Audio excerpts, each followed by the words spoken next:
आज के नवयुग में जहां टेक्नोलॉजी ने लोगों का स्टैंडर्ड ऑफ लिविंग बढ़ा दिया है, वहीं दूसरी ओर मुंबई जैसे शहर में आज भी कई लोग शौचालय न होने के कारण काफ़ी परेशान हैं। जी हां, हम बात कर रहे हैं भांडुप के श्यामनगर क्षेत्र की, जहां के रहवासी शौचालय तथा अन्य तकलीफों से जूझ रहे हैं। यहाँ के नगर सेवक इस क्षेत्र की ओर ध्यान ही नहीं देते हैं, लेकिन बहुजन विद्यार्थी परिषद के अध्यक्ष चंद्रशेखर कामले ने इस क्षेत्र के रहवासियों के लिए शौचालय, बुद्ध विहार तथा अन्य चीज़ों की सुविधाएं उपलब्ध करवाई है।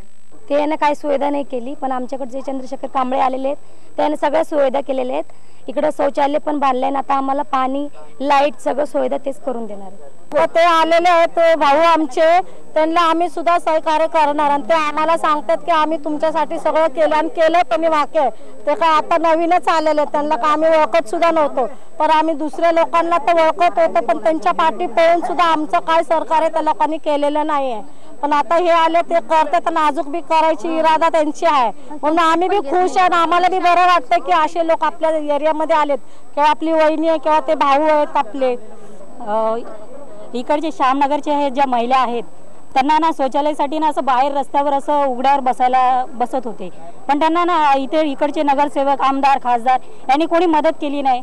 आपले बहुजन विद्यार्थी परिषदचे माननीय चंद्रशेखर कांबळे यांनी इथे शौचालय आणि आपले बुद्ध विहार बांधून दिलेले आहेत, महिलांसाठी शौचालय व्यवस्थित बांधून दिलेले आहेत आणि अजून आणि अभ्यासिका केंद्र बांधून दिलेले आहेत आणि आणि ह्याच्या पुढे अजून ते लाईट आणि पाण्याचं पण इथे व्यवस्था करणार आहेत। तरी मी इच्छितो महिलांना मी असं सांगते की त्यांची साथ सोडू नका, ते तुम्हाला बरेच पैकी मदत करतील। फक्त तुम्ही त्यांच्या सोबत राहा, एकजुटीने राहा, जेणेकरून आपल्याला कोण दादागिरी करून आपल्याला घराबाहेर काढणार नहीं। इस क्षेत्र के नगर सेवक न होने के बावजूद भी चंद्रशेखर कामले ने रहवासियों को वो सारी सुविधाएं उपलब्ध कराई जो कि क्षेत्र के नगर सेवक को करनी चाहिए थी। ये सारी सुविधाएं सरकार के पैसों से नहीं बल्कि इकट्ठा किए हुए इनके खुद के पैसों से उपलब्ध की गई है। नहीं, यहाँ के नगर सेवक हो, आमदार हो या राष्ट्र अपने मेंबर ऑफ पार्लियामेंट खासदार हो, हमने उनके पास गए थे। उनको कहा था कि श्यामनगर में हर एक जात पात धर्म के लोग रहते हैं, बहुत सालों से रहते हैं, भांडुप गाँव के लोग हैं, तो उनके लिए यहाँ पे शौचालय की ज़रूरत है, यहाँ पे मंदिर की ज़रूरत है, लेकिन यहाँ पे कोई लाइट नहीं है, पानी नहीं है, महिलाओं के लिए शौचालय नहीं है। तो उसके बारे में हमने सोच के खुद पैसा इकट्ठा करके हमारे बहुजन विद्यार्थी परिषद की तरफ से हमने यहाँ पे शौचालय बनाया है महिलाओं के लिए।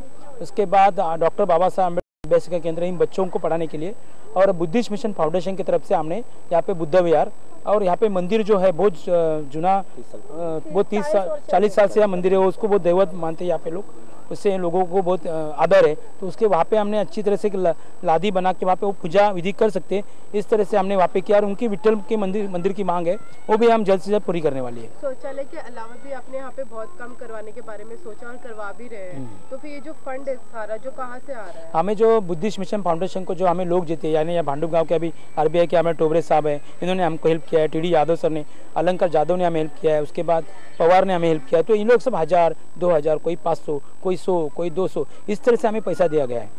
यानी यहाँ के जो बिजनेसमैन है, कोई जॉब करने वाले लोग हैं, मैंने खुद से 25,000 मेरे तरफ से दिया है। यानी हम लोगों ने खुद ने ऐसा पैसा इकट्ठा करके यहाँ पे इन लोगों के लिए सिस्टम बनाई है। यहाँ के रहवासी जो उनकी उत्साह आपके प्रति देखते ही बन रही है, तो उसके लिए आपका जो फीडबैक है उनके लिए? नहीं, मुझे यहाँ के लोगों को यही कहना है कि आने वाले इलेक्शन में, जब इलेक्शन आता है तो लोग दारू बांटते हैं, साड़ियाँ बांटते हैं, मटन देते हैं, और बाद में लोग वोटिंग करते हैं, वोटिंग करने के बाद वो कोई आते ही नहीं है, बाद में हम ही आते हैं। पुलिस में इनको पकड़ते तो कोई फ़ोन भी नहीं करता इनको क्या हुआ क्या नहीं, कि ये लोग बहुत गरीब है, इनके पास पैसा नहीं है। जब भी मैं पुलिस में फ़ोन करता हूँ, अभी घर में झगड़ा होता है, कोई दारू पीता है, कोई अभी गरीब है जो काम करते दिन भर, उनको दारू पीना ही चाहिए, क्योंकि जो इसमें गटर में काम करने लोग हैं, आज BMC में गटर में काम करने लोग को दारू पीना बहुत जरूरी है, वो पीते हैं, उसके बाद झगड़ा हो जाता है, तो पुलिस से मैटर, तो कोई उनको छुड़ाते भी नहीं है। तो उनके लिए हमें ऐसा बताना चाहिए कि उनको अच्छा काम देना चाहिए, यहाँ पे अच्छी तरह से यानी क्लीनअप होना चाहिए। ऐसा नहीं हो रहा है, ये लोग को काम नहीं है, इसके काम के लिए कोशिश करना चाहिए। मेरा यही कहना है कि मैं इनको हर एक सहकार्य करने के लिए हम तैयार है कि डॉक्टर बाबा साहब अम्बेडकर, छत्रपति शिवाजी महाराज से विचारों से हम चलते, तथागत भगवान बुद्ध की तरफ से हम चल रहे हैं, अहिंसा के मार्ग से। तो हम ऐसा कोई भी गलत काम यहाँ पे नहीं करना चाहिए, हमारी मांग है। उसके बाद हम इनको सहकार्य करेंगे, लेकिन ये कोई भी पॉलिटिक्स के पीछे जाके इनको अगर यूज करते रहेंगे तो ये गलत है। इसलिए हमें ध्यान देना चाहिए कौन अच्छा है कौन बुरा है।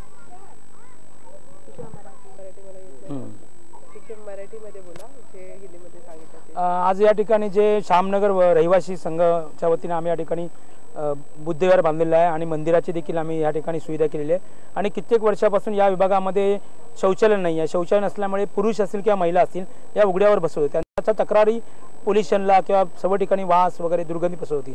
आणि नंतर या काही विभागातल्या लोकांना आम्ही सांगितलं, नगरसेवक, आमदार, खासदार, पण त्यांनी दुर्लक्ष केलं। काही कारण असेल, सॉल्टची जागा आहे, मालकाची जागा आहे, परंतु आम्ही स्वतः महिलांसाठी या ठिकाणी शौचालय बांधलेलं आहे।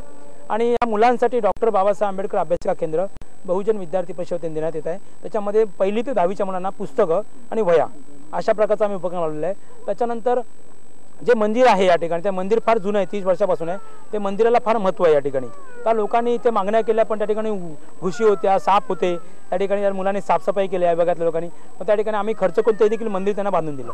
तर आमची भूमिका एवढीच आहे की या देशाला 15 ऑगस्टला जवळ येत आहे आणि 50-60 वर्ष होऊन देखील या देशामध्ये आज देखील गरिबांना न्याय नाही आहे। आणि मुलुंडमध्ये त्या ठिकाणी आमदार लोक झोपडपट्टीच्या लोकांना मारतात म्हणजे सोलापूर, कोल्हापूर, विदर्भातून जे दुष्काळग्रस्त भाग आहे ते 19 हे लोक महाराष्ट्रातले आहेत, या देशातले आहेत, तरी देखील यांचा अन्याय अत्याचार होतो। हा देश स्वतंत्र झाला की नाही हे आम्हाला कळत नाहीये। म्हणजे देशातले लोक, या देशाचे पंतप्रधान असतील, मुख्यमंत्री असतील किंवा या आमदार, खासदार, त्यांनी लक्ष दिलं पाहिजे। गरिबांसाठी हा देश आहे, हा राज्य गरिबांसाठी आहे, पण गरिबांसाठी हा वाली नाही आहे। फक्त जे श्रीमंत आहेत या ठिकाणी जर कुठल्या बिल्डरने जर बांधलं असतं त्याला पैसे देऊन लगेच त्याला परवानगी मिळाली असती, पण एक गरीब आहे म्हणून त्यांना पाणी मिळत नाहीये, त्यांना लाईट मिळत नाहीये आणि याचा आम्ही विरोध करतोय। आणि येणाऱ्या काळामध्ये आम्ही सर्व श्यामनगरचे 2,000 ते 3,000 लोक या MSEBच्या ऑफिसवर मोर्चा करणार की यांना सगळ्यांना लाईट मिळालं पाहिजे। ते पैसे भरायला तयार आहेत। पाण्यासाठी आम्ही एसवाडच्या अधिकाऱ्यांना भेटलेलो आहे, पाण्याचं कनेक्शन त्यांनी काढून पाहिलं की मंदिर असून तर इथे कनेक्शन नाही आहे। मग सॉल्टच्या काही ठिकाणी कनेक्शन कसं, काही ठिकाणी शौचालय कसं, मग या ठिकाणी का नको, हा आमचा मुद्दा आहे। मग या ठिकाणचे लोक गरीब आहेत, त्यांची परिस्थिती बिकट आहे, म्हणून कंत्राटीने पैसे मिळत नाही। 30-40 हजार रुपये मिळाले तर लगेच नळाचं कनेक्शन लागतं, हे 30-40 हजार देऊ शकत नाही।